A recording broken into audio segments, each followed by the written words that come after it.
So, F's in chat for Fever fans, hoping that there was even going to be a possibility of Sophie Cunningham re-signing with the Fever. Or not re-signing with the Fever, sorry. Signing with the Fever in free agency. She would have been an unrestricted free agent, but she is now staying with the Phoenix Mercury. I said this plenty of times. She was going nowhere. She was going absolutely nowhere. The funniest thing is, like, she would have been... The fact... She might have been one of the better players to pay for the Erica Wheeler money, because you're obviously going to have to pay Kelsey Mitchell the max.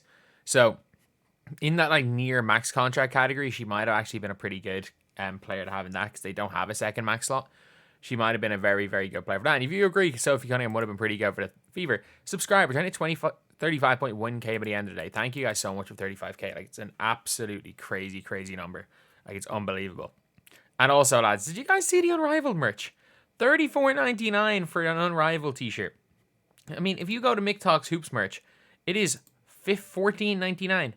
You can get one of these bad boys for $14.99. You can get it in white. You can get it in black. As well as that, if you want some other stuff, for the same price as one of those things, you can get yourself an orange hoodie. You can get yourself a black hoodie. You can get yourself a white hoodie. You can get yourself an iPhone case. And I probably don't want to get the Mick Talks Hoops hoodie, but it's there anyway. But yeah, Arrival's expensive. But if you're looking on Twitter here, Sophie Cunningham signed that extension after she saw sides call to play for AB. She knew she would get froze out like Dantas. I'm sorry, like, I would rather have Aaliyah Boston shoot that than Damaris Dantas. Like, I know Dantas was hitting shots, but just in general, I just don't. Again, I am number one Dantas hater. I'm number one Dantas hater. And to be fair, I just saw this post on my Twitter. I feel like Benlay should be starting with Smith and trade Boston. What I don't understand what Alyssa Smith has done to fool people. Like, she is the worst starting power forward in the W. But free agents, we are going to upgrade her. Just hold it down a little longer. It's way better. The drama would be even more if she and Caitlin were teammates. Yeah, that would be absolutely crazy. Because if they think Caitlin's MAGA, I'm pretty sure Sophie Cunningham actually is. But yeah, so obviously you can see here, Sophie Cunningham has signed with staying in the Valley.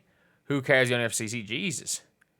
She thinks Caitlin Clark's going to join her in a few years. What people don't realize is that Sophie Cunningham is somebody that works quite a lot with the Phoenix Suns. And that's really where the thing is. It's like, she works a lot with the Phoenix Suns. And they probably overpaid her. Like, if you want to look at the 2025 free agents in the WNBA, like, if you want to look for players for Fever, realistically, the Indiana Fever, if you keep Kelsey Mitchell, realistically, they are going to have about 100. We're going to have maybe 180k to work with. So with that 180k, Bonner's going nowhere. You're not going to be able to get Kelsey Plum. I'm not sure you can afford Satu. Sloot, not worth it. Parker Tyus, not worth it. Izzy Harrison, not worth it. Hines Allen, not worth it. Mercedes Russell, very much not worth it. Ariel Powers, not worth it. Sophie Cunningham, at that price, if you're looking at all the players around her, other than like Brittany Griner, Sophie Cunningham might be the best of all these players. I don't hate the likes of Kia Nurse or Sammy Whitcomb, but if you're the Fever, you don't really need those players. So I'm looking through the free agents and I'm like, they're going to have to really overpay someone. Again, it'll be on a 1-year deal, so it's not the end of the world.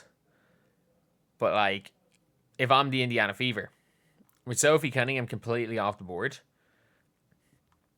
like, you're not getting anyone Satu or higher for that money. They're all going to cost more money. But for all of these players right here, the player that I would want the most is Sophie Cunningham. If you were the Indiana Fever, I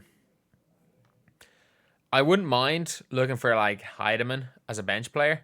I wouldn't mind Tina Charles for like veteran leadership.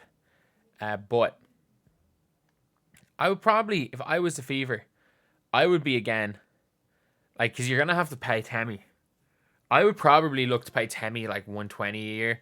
But I would try to pay Leni Fibic.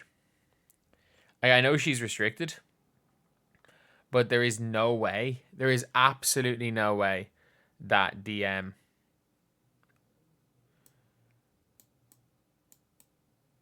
Oh, sorry, she signed a 4-year contract. Okay. She's on a 4-year contract? I don't think she signed in 2020, so I don't think she's on a 4-year rookie deal. Does that say Tammy McBennelly signed 4 years? No. I don't know. If you can get Fibic. Overpay for Fibic. But yeah, there's no one really that I would be looking to pay. And again, you kind of need them for a year. You might actually get to the stage where they overpay, like somebody like Aerial Powers, which is a bit annoying, but this one was never going to happen. Sophie Cunningham would have been a great player. She would have been a really, really good player for the Fever to have, but the reality of this is it was never really going to happen. If I'm Indiana, maybe going for Walker Kimbrough as a bench scorer. I think she can play that role quite well. Keeping Temi. You're not going to get Gabby Williams. I think she's probably going to go to Golden State. You don't want Diamond DeShields. Tiffany Hayes retired, maybe. You don't really want Odyssey Sims either. She's obviously a bench player. Colson's going nowhere. Like, if you're looking at all of these players, they really are, like, they're going nowhere. A lot of them are going absolutely nowhere. For the restricted free agents, like, I don't know, like, I wouldn't overpay for any of these players, to be honest. But, yeah, it's going to be a very interesting thing to see what they do. Like, they might, because of this cap spike in 2026, if I'm Indiana, like, you're going to be signing Kelsey Mitchell probably on a 1-year max.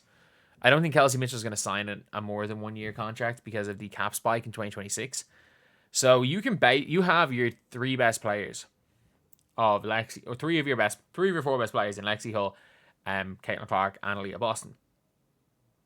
You got all them under contract coming into the 2026 offseason. So you can just rebuild the team, but I don't see the Fever being a much better team than...